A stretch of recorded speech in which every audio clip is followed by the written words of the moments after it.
Hello students, I am here with chapter 2 of economics class 9th. As you can see that the name of chapter 2 is people as resources. As per the syllabus, I think you have completed the chapter, but this video will help you in a quick revision of the chapter.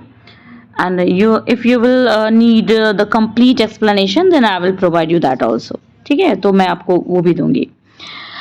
Let us start the chapter. First of all, overview is here. ये जो chapter है people as resources, ये एक तरीके से basically ये बताया जा रहा है इसमें कि जो पॉपुलेशन है ना, हमारी जो पॉपुलेशन है, लोगों की जो पॉपुलेशन होती है, लोग जो होते हैं किसी नेशन में वो इकोनॉमी पर लायबिलिटी नहीं होते हैं, बल्कि अगर कोशिश की जाए तो वो हमारी इकोनॉमी के लिए एसेट का काम कर सकते हैं. ठीक है, क्योंकि यहाँ इस चैप्टर में आपको बताया जाएगा कि जब एजुकेशन, ट्रेनिंग और मेडिकल फैसिलिटीज़ में इन्वेस्ट किया जाता है प्रॉपर तरीके से, तो यही जनसंख्या, यही पॉपुलेशन जो अभी तक लायबिलिटी बनी हुई थी, ये ह्यूमन कैपिटल बन जाती है. ठीक है, ये एसेट बनने लगते हैं. तो बेसिकली अगर हम बात करें कि what is human capital, it is the stock of skill and productive knowledge embodied in them. ये बेसिकली ह्यूमन कैपिटल जो है, ये स्किल, ट्रेनिंग और नॉलेज, इन सभी चीज़ों का एक जगह पे स्टॉक है, स्टोर है. ठीक है, तो let us start the chapter.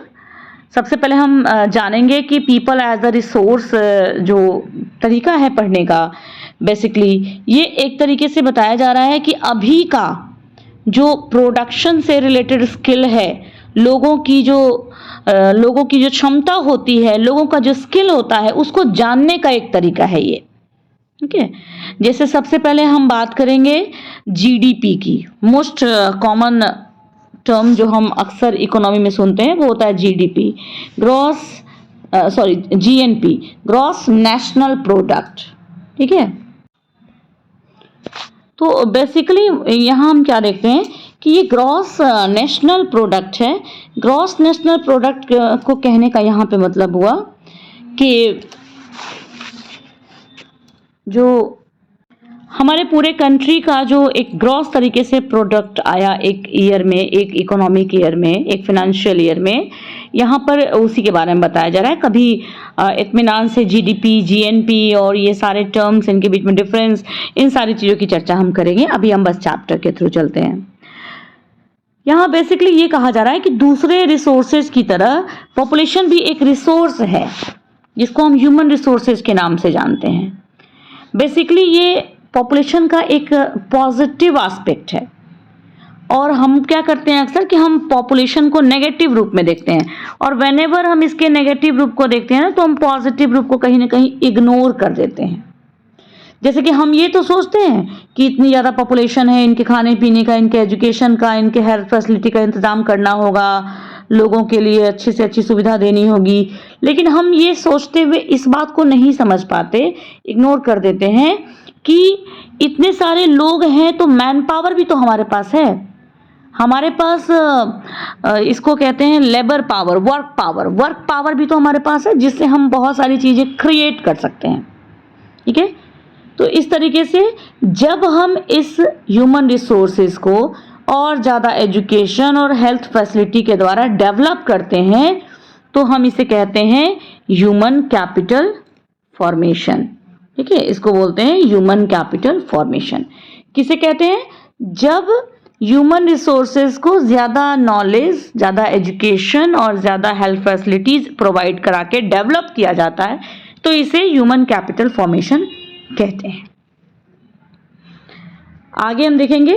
अब देखिए, ह्यूमन कैपिटल फॉर्मेशन में होता क्या है कि जब हम ह्यूमन कैपिटल को बनाते हैं, उसको फॉर्मेट करते हैं, तो उस समय 3 चीज़ें ज़रूरी होती हैं: एजुकेशन, ट्रेनिंग और मेडिकल केयर. ठीक है, क्योंकि हम जानते हैं कि ज़्यादातर जो हायर प्रोडक्टिविटी होती है, वो जो इंसान जितना ज़्यादा पढ़ा लिखा रहेगा, जितना ज़्यादा ट्रेंड रहेगा, अपने काम में स्किल्ड रहेगा, उतनी ही उसकी इनकम ज़्यादा होगी, उतनी ही उसकी प्रोडक्टिविटी ज़्यादा होगी. साथ ही साथ अगर सब कुछ है और हेल्थ सही नहीं है, तो भी फ्रूटफुल नहीं होगा। यानी कि हायर एजुकेशन भी होनी चाहिए, अच्छी ट्रेनिंग भी होनी चाहिए और अच्छा हेल्थ भी होना चाहिए। तीनों चीजें मिल करके ही ह्यूमन कैपिटल बनाती है, ह्यूमन को एक एसेट बनाती है। लेकिन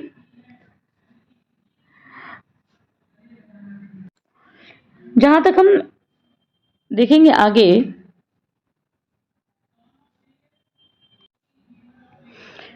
कि ऐसा नहीं है कि अगर हायर इनकम होती है, अच्छी इनकम होती है, तो केवल ज़्यादा पढ़े लिखे और ज़्यादा हेल्दी लोगों को फ़ायदा होता है। ऐसा बिल्कुल नहीं है, बल्कि पूरी सोसाइटी को भी फ़ायदा होता है, इनडायरेक्ट तरीकों से भी फ़ायदा होता है। क्योंकि जो लोग ज़्यादा एजुकेटेड होते हैं या अच्छी खासी हेल्थ जिनकी होती है, उनका जो बेनिफिट होता है वो उन लोगों तक भी पहुंचता है जो कि खुद उतने ज़्यादा एजुकेटेड नहीं है या उनको ज़्यादा हेल्थ फैसिलिटीज़ नहीं मिली हुई हैं। जैसे आप एग्जांपल ले सकते हैं कि कई बार क्या होता है, मान लीजिए कि एक विलेज है, ठीक है, एक विलेज है जिसमें 100 लोग हैं। इनमें से 15 लोग ऐसे रहे जिन्होंने पढ़ाई लिखाई करी और इनकी हेल्थ फैसिलिटीज भी अच्छी हैं। अब जब ये ग्रो करेंगे तो इनके ग्रो करने का फायदा इनके विलेज को मिलेगा या नहीं मिलेगा? ये लोग अपने विलेज में आएंगे, लोगों को बताएंगे उसका इंपॉर्टेंस या यहाँ के डेवलपमेंट के लिए काम करेंगे, तो डायरेक्टली या इनडायरेक्टली यहाँ के लोगों को भी उसका बेनिफिट मिलेगा। ठीक है, आगे फिर हम देखेंगे कि जैसे जितने भी कैपिटल्स होते हैं ना, जितने भी फैक्टर ऑफ प्रोडक्शन होते हैं, जैसे कि लैंड, लेबर, कैपिटल, इन सब में सबसे इंपॉर्टेंट है ह्यूमन कैपिटल। कारण क्या है कि ह्यूमन ही वो हैं जो कि इन रिसोर्सेज का बेस्ट यूज कर सकते हैं, बेहतर और सबसे अच्छा यूज कर सकते हैं। ठीक है, जैसे labour, land, land and capital, जो भी हमारा पैसा वगैरह है वो अपने आप यूज नहीं हो सकता, उसको यूज करना पड़ेगा। करेगा कौन? ह्यूमन। ठीक है, आगे हम फिर देखते हैं कि the population need not to be a burden for the economy.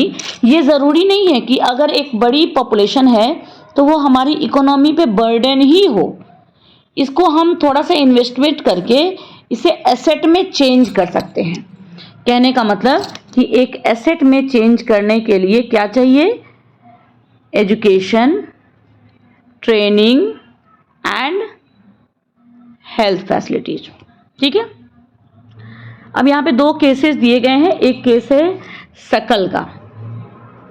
ठीक है, सकल, तो पहले हम सकल के केस को देखते हैं। ये 2 दोस्तों की बेसिकली स्टोरी है, विलास और सकल।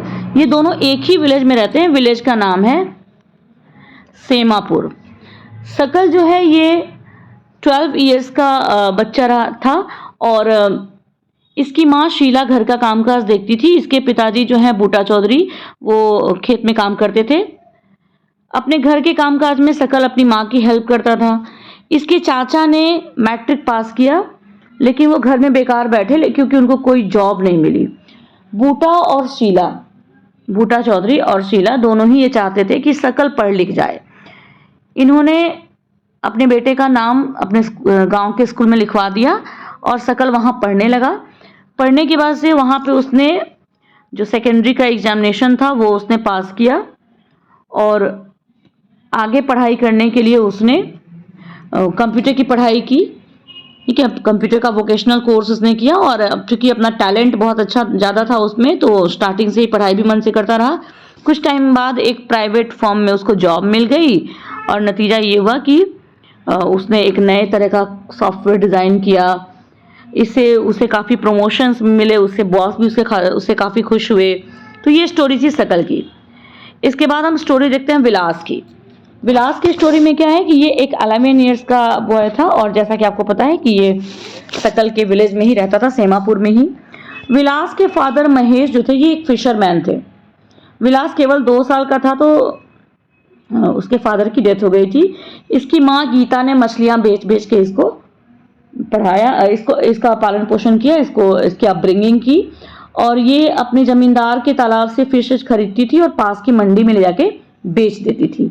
मछली बेच करके भी वो एक दिन में केवल 20 से 30 रुपए ही कमा पाती थी। ठीक है, नतीजा ये हुआ कि धीरे धीरे विलास जो था ये गठिया का रोगी बन गया। मतलब इसको हेल्थ फैसिलिटी सही नहीं मिली तो आर्थराइटिस का पेशेंट वो हो गया। एंड फाइनली उसकी माँ जो कि उसके लिए अच्छा डॉक्टर अफोर्ड नहीं कर सकती थी, उसकी हेल्थ केयर नहीं कर सकी। विलास स्कूल भी नहीं जा सका, उसको पढ़ने में इंटरेस्ट भी नहीं आया। खाना बनाने में अपनी माँ की हेल्प करता था, अपने छोटे भाई मोहन की देखभाल भी करता था। कुछ टाइम बाद उसकी माँ बीमार पड़ गई, उसको देखने वाला कोई नहीं रहा, तो फैमिली में भी कोई हेल्प करने वाला नहीं था। तो विलास भी अब वही फिश सेल करने पे मजबूर हो गया, और वो भी अपनी माँ की तरह ही काफ़ी कम पैसे कमा पाता था। तो इस तरीके से हमने ये 2 केसेस देखे, और इन दोनों केसेस में हमने देखा कि एक तरफ सकल था जो कि स्कूल गया, और विलास था जो स्कूल नहीं गया। पहला ये डिफरेंस आया, सकल was healthy, Vilas was patient of arthritis. And इसके बाद से हमने क्या देखा कि सकल के पास कोई साधन नहीं था, कोई वे नहीं, कोई तरीका नहीं था, फिर भी उसने कोशिश की और जो उपलब्ध साधन थे, रिसोर्सेज थे, उनका यूज किया सही तरीके से। विलास के पास डॉक्टर के पास जाने का भी साधन नहीं था। सकल ने कंप्यूटर में डिग्री ली और विलास वही काम करता रहा जो उसकी माँ करती थी। ठीक है, तो इस तरीके से इन दोनों में हम क्या देखते हैं कि सकल के केस में कई साल तक पढ़ने के बाद सकल का जो वर्क था उसकी क्वालिटी बढ़ गई, है ना, उसकी प्रोडक्टिविटी बढ़ गई। और जब प्रोडक्टिविटी बढ़ती है तो हमारा कंट्री के ग्रोथ में भी उसका कंट्रीब्यूशन होता है। और जो हम काम करते हैं अपने नेशन के को आगे बढ़ाने के लिए, जो कंट्रीब्यूशन करते हैं, जो मेहनत करते हैं, उसी के बदले में हमें पैसे मिलते हैं, जिसे हम इनकम या सैलरी कहते हैं। ठीक है, या फिर कई बार ये किसी दूसरे रूप में भी अवेलेबल होता है। जबकि विलास के साथ क्या सीन हुआ, विलास के साथ हुआ कि लाइफ के स्टार्टिंग में इसको ना कोई एजुकेशन मिली, ना कोई हेल्थ फैसिलिटी मिली, तो ये पूरा लाइफ एक अनस्किल्ड वर्कर की तरह ही काम करता रहा। ठीक है, आगे बढ़ते हैं हम। अब यहाँ पे हम देखेंगे कि ह्यूमन रिसोर्सेज में जब एजुकेशन और मेडिकल के द्वारा हम इन्वेस्ट करते हैं तो फ्यूचर में एक अच्छा रिजल्ट मिलता है। ठीक है, लोगों में ये जो इन्वेस्टमेंट होता है, जिस तरीके से हम लोग बिजनेस में लैंड और कैपिटल लगाते हैं, उसी तरीके से ह्यूमन में भी लगाया जाता है। ह्यूमन में भी ठीक उसी तरीके से इन्वेस्ट किया जाता है, और जो आगे चल के अच्छा रिटर्न दे सकता है। जैसे आप बच्चे हैं, आप लोगों में आपके पेरेंट्स इन्वेस्ट कर रहे हैं, फ्यूचर में आप उनको रिटर्न देंगे, अच्छा करेंगे तो, है ना। जिस तरीके से आप देख सकते हो कि a child to with the investment made on her education and health can yield a high return in future in the form of higher earnings and greater contribution to the society। एक बच्चा जिसके पढ़ाई लिखाई पे, जिसके health पे अच्छा खासा इन्वेस्टमेंट किया गया है, फ्यूचर में अच्छी इनकम ला सकता है और सोसाइटी को बहुत ज़्यादा उसमें कंट्रीब्यूशन भी दे सकता है। अक्सर ये देखा जाता है कि एजुकेटेड जो पेरेंट्स होते हैं वो अपने बच्चों की एजुकेशन पे ज़्यादा खर्च करते हैं, क्योंकि उन्हें पता होता है कि एजुकेशन का क्या इम्पोर्टेंस है। ठीक है, और वो जान रहे होते हैं कि अच्छा जो न्यूट्रिशन है या फिर साफ सफाई है वो कितना इम्पोर्टेंट है। इस तरीके से वो अपने बच्चों की स्कूली एजुकेशन और अच्छे हेल्थ के लिए भी अवेयर रहते हैं, और इस तरीके से एक अच्छा साइकिल बन जाता है। जबकि वहीं आप देखेंगे कि जो अनएजुकेटेड लोग होते हैं ना, जो पढ़े लिखे नहीं हैं, वो खुद भी कमी में रहते हैं और अपने बच्चों को भी पढ़ाई लिखाई की तरफ उनका रुझान नहीं कराते, उनको ज़्यादा अट्रैक्ट नहीं करते। ठीक है, अभी यहाँ देखेंगे हम जापान, जापान जैसी जो कंट्रीज हैं, इन्होंने ह्यूमन रिसोर्सेज में बहुत ज़्यादा इन्वेस्ट किया है। जापान, आपको पता है कि ये एक डेवलप्ड कंट्री है और रिच कंट्री भी है। आखिर ये लोग अपने कंट्री के लिए, आपको बता दूं कि जापान जो होता है ना, जापान जो है, ये अपने लिए नेचुरल रिसोर्सेज को इंपोर्ट करता है, यानी इसके पास नेचुरल रिसोर्सेज भी प्रॉपर नहीं है। फिर ये रिच कैसे हो गया? ये रिच ऐसे हो गया ना कि इन्होंने नेचुरल रिसोर्सेज भले ही बाहर से इंपोर्ट किए, लेकिन अपने ह्यूमन रिसोर्सेज में अच्छा खासा इन्वेस्ट किया। और जब आप ह्यूमन रिसोर्सेज में इन्वेस्ट करोगे, ह्यूमन रिसोर्सेज आपके एसेट में कन्वर्ट हो जाएंगे, तो ये लोग लैंड, कैपिटल, इन सभी चीज़ों का बेटर यूज़ करेंगे, और बेटर यूज़ से ये अर्निंग लाएंगे, अच्छी अर्निंग लाएंगे, अच्छी प्रोडक्टिविटी लाएंगे। नतीजा हुआ कि जापान डेवलप हो गया। ठीक है, नेक्स्ट टॉपिक पे चलते हैं। नेक्स्ट टॉपिक है हमारा फिर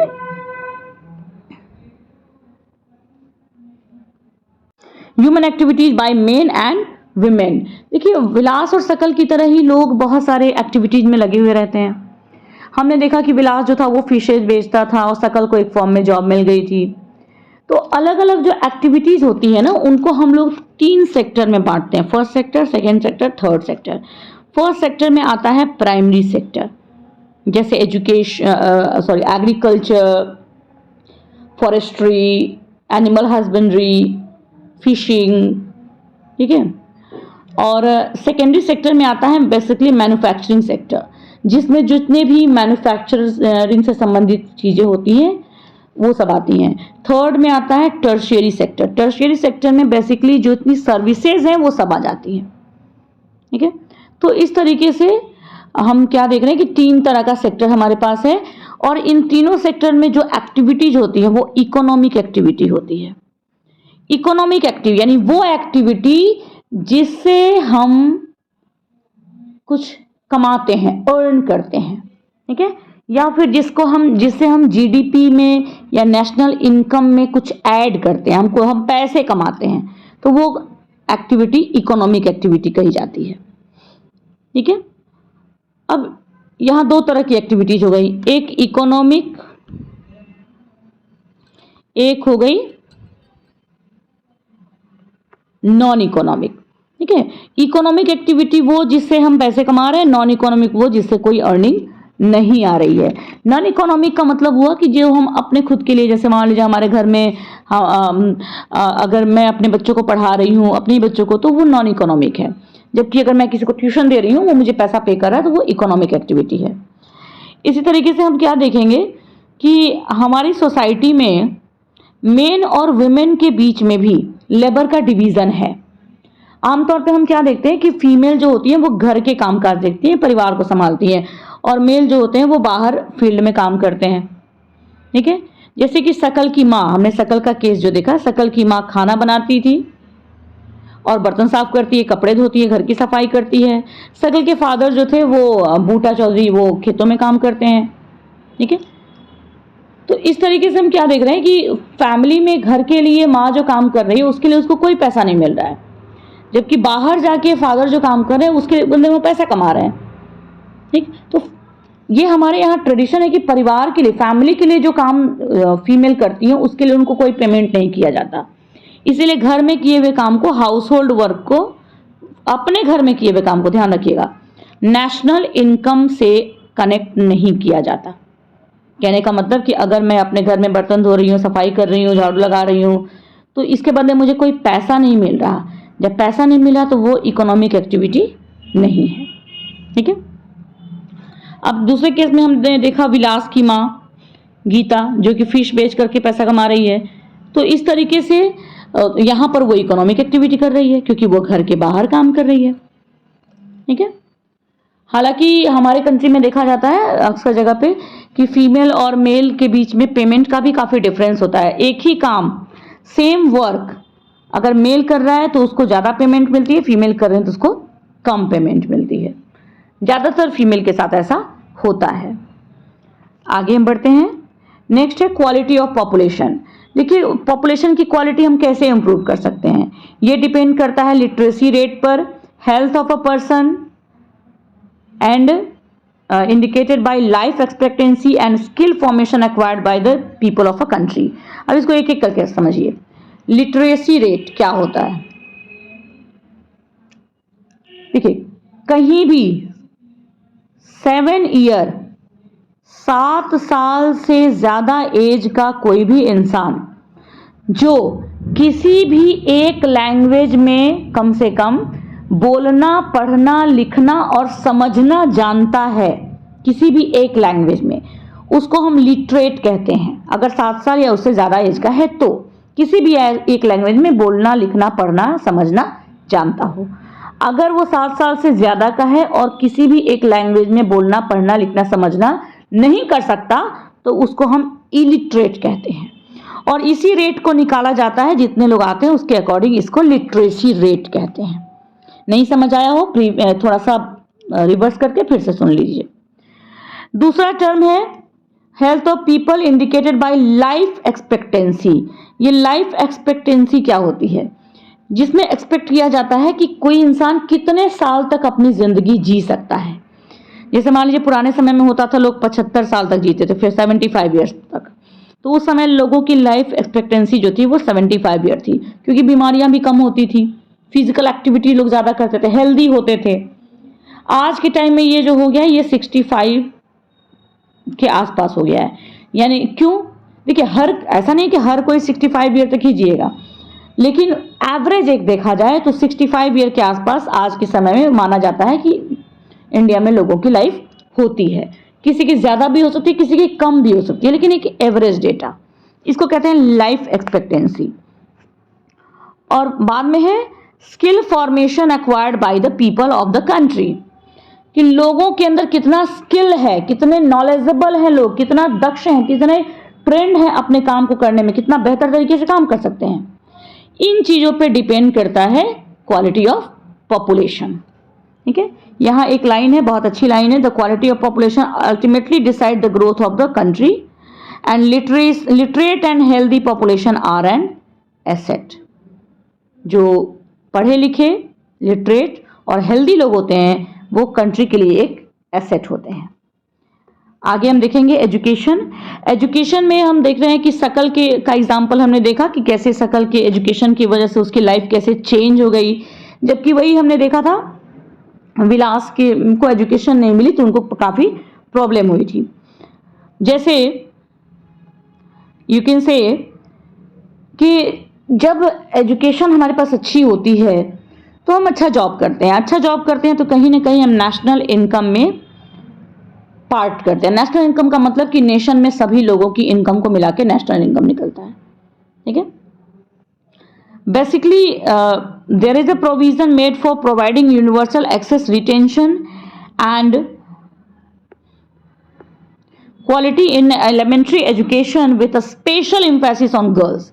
अभी क्या हो रहा है, अभी आप देखेंगे कि प्राइमरी एजुकेशन में गर्ल्स को ज़्यादा से ज़्यादा एजुकेशन दिया जा सके, सभी लोगों तक एजुकेशन मिल सके, क्वालिटी एजुकेशन दी जा सके, इसके लिए गवर्नमेंट बहुत कोशिशें कर रही है।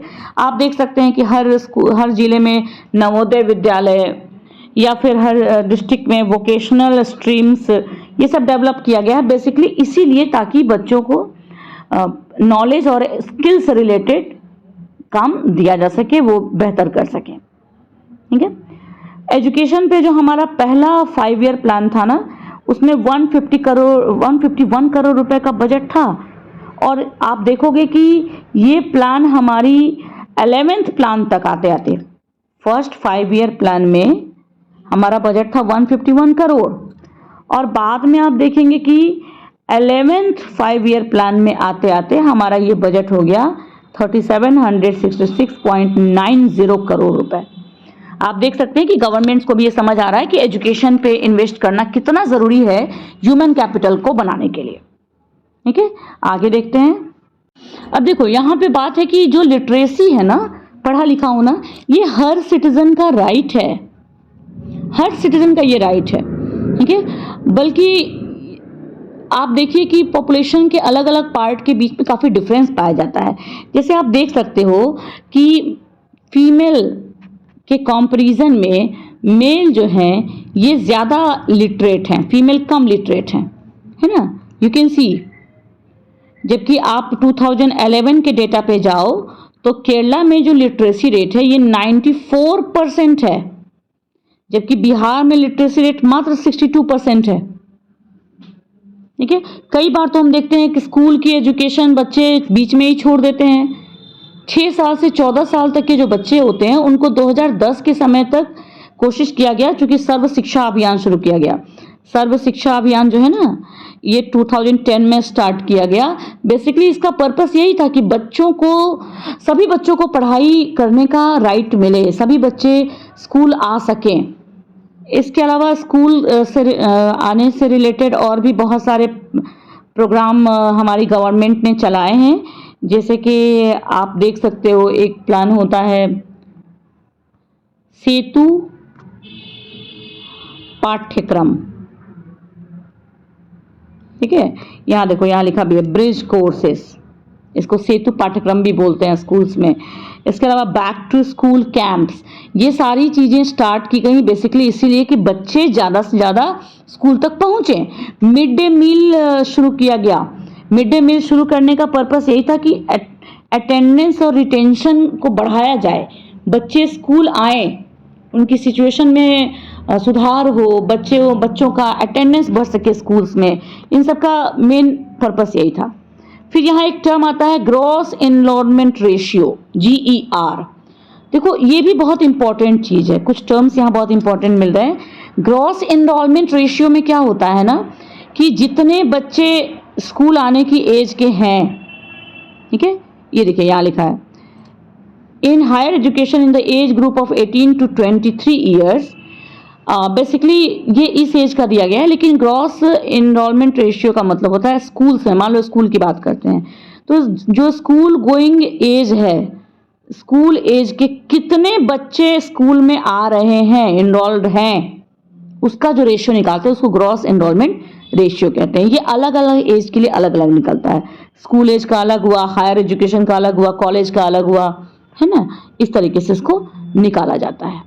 तो ये था एजुकेशन के बारे में कंप्लीट। नेक्स्ट जो वीडियो डालूंगी उसमें हेल्थ के बारे में होगा। वीडियो आपको अच्छी लगी हो प्लीज़ इसको सब्सक्राइब करें, शेयर करें, लाइक करें, दोस्तों के साथ ज़्यादा से ज़्यादा बांटें, ठीक है, और इसका खूब लाभ उठाएं। Thank you.